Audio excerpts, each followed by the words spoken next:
Hey guys, it's Joe from Joe's Talking, and I want to talk about a couple cameras. This is the DJI Pocket 3, the one that's been getting all the attention. And this is the DJI Action 4. Now here's my question to you. Are you vlogging with one of these cameras? If so, up until a few months ago, the answer was pretty clear. This one, because you can connect a external microphone to this, and it has that DJI mic, what I'm using right here, and it works great. But they have released a firmware update, and now you can connect the DJI Mic 2 to this camera as well. So now, it's not so cut and dry. Let's talk about it.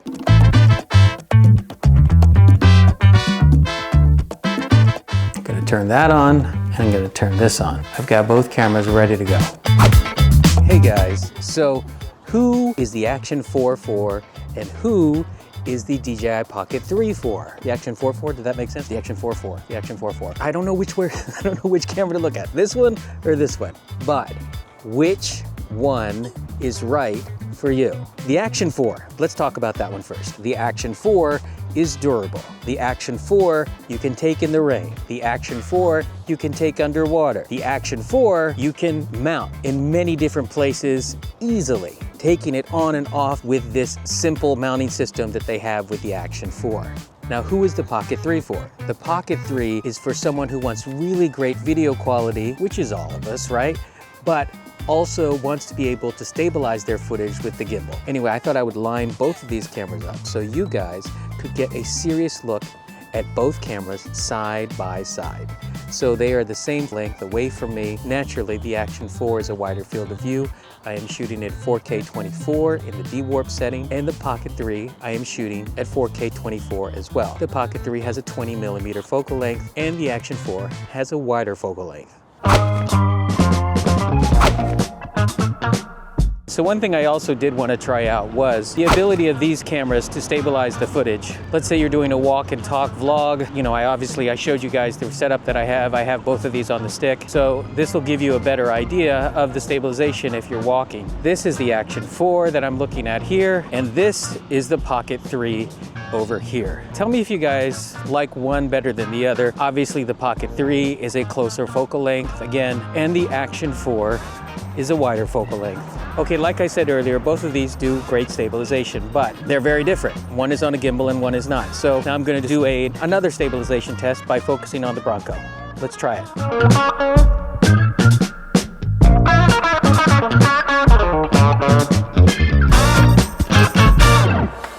Okay, so one thing I really do like to use quite often when I can is slow motion. I love me some 4K 120 frames per second video. I'm a big fan of Peter McKinnon, and he was one of the first creators that I saw do it on his channel. I can't not do it. I have to. It's a crutch. I know, it's a crutch. I do love me some 4K 120 frames per second. So let's try that out now.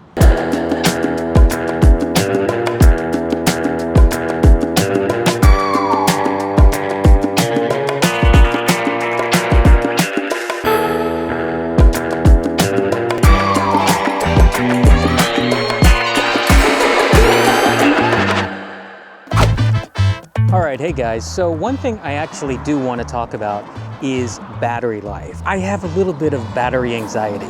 Do you guys have that? And I always get a little nervous when the battery starts to wear down. The Action 4 can shoot about 115 minutes per battery, and the DJI Pocket 3 can shoot for about 150 minutes in 4K. These are both 4K 24 frames per second. But the biggest difference, and the thing that calms my battery anxiety down, is the fact that the Action 4, you can replace the batteries. You use one up, you stick another one in. With the Pocket 3, once you use those 1 hour and 50 minutes worth of 4K, you gotta recharge. You gotta go to an outlet. You gotta bring a battery pack. You gotta do something.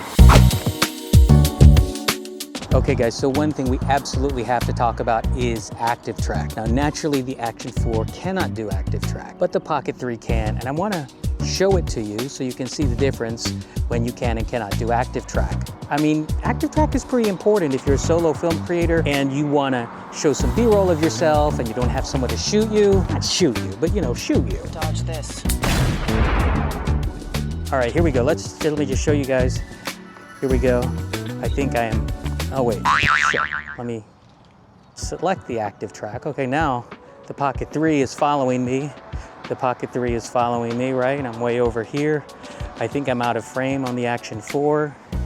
and I'm walking way over here, and I'm walking and I'm talking, and I think this is pretty awesome that it can do this, right? In the Action 4, you guys can't see me, right? I'm showing you guys these scenes, right? I'm showing you guys these scenes, but I'm not putting them side by side. I always feel like when people do a side by side comparison, the frame is so small, you can't really tell what you're looking at. So I usually show the Pocket 3 or the Action 4 by themselves, but I put them back to back so you can get a better idea. You know what I'm saying?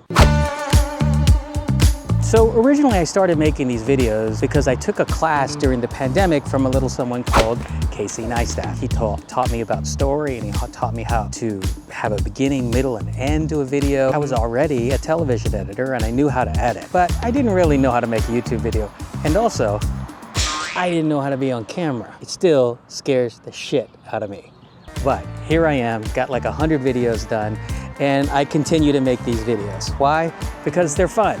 It gives me something to do so I can distract myself from the chaos that can be my life sometimes. And what I'm trying to figure out is what kind of content to make. Now, I love cameras, but I also like making not movies. I am an artist. Videos. I like making videos about what's going on in my life. And I noticed that some of them get views, but for the most part, they don't get a lot of views. But what does get a lot of views are these camera videos. So in order for me to stay in the game, I have been making these camera videos, and I enjoy making them, and I feel like I get to show a little bit of my personality with you guys and just be a little bit of a goofball, and that's really all I want to do, is be a goofball. That is my professional goal, is to be a goofball. So what do you think of the comparison between the Action 4 and the DJI Pocket 3? For me, it's a very difficult decision because I love the picture quality that comes out of the Pocket 3. I love the fact that it's on a gimbal. I love the active track. And for the Action 4, I love that it's durable. I love that this lens, I can just take it off if I scratch it. You can't do that with the Pocket 3. I love the fact that you can submerge it underwater. I love the fact that you can just take the battery out and put a new one in without having to worry about that. And you can have tons of batteries. I love them both, but in the middle of making this video, someone commented on my last video about the Action 4, and they said that the Action 5 is coming out in August. This is impossible. It is impossible to keep up with technology. I just want to say thank you to all of you who do watch these videos. It makes me feel better that I buy these cameras because then I make the videos. And then usually what I do is I use them for 6 months to a year, and then I sell them, and then I pay the difference and upgrade to the new one. So that's how I finance this ridiculous hobby. I'm into cameras. It could be worse, right? Tell it to my wife.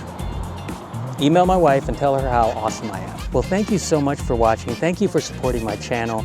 I appreciate each and every one of you who watches my videos, and I will see you in the next video.